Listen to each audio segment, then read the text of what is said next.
Hi friends, ఇవాళ మా ఇంట్లో త్రిమూర్తుల పూజ సామాన్లన్నీ ఇక్కడ ఉన్నాయి, చూసేద్దామా రండి. ఫోటో త్రిమూర్తుల ఫోటో, ఇవి టెంకాయ ప్రసాదం, అగరబత్తి ఆకులు, ఇది వినాయకుడు చేసుకోవడానికి పువ్వులు, త్రిమూర్తుల బుక్, చెక్క, నెయ్యిలు, పసుపు, సెలవుడి, వరపప్పు, అట్టుపళ్ళు, నారింజ, ఇవి 3 చెంబులు, మట్టి దీపాలు, అక్షింతాలు, కుంకం, గంధం, అరిటాకులు,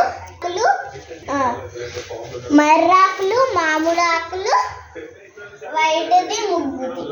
పూజ అయిపోయిన తర్వాత మళ్ళీ కలుద్దాం. లైక్ చేసి ప్లీజ్ సబ్స్క్రైబ్.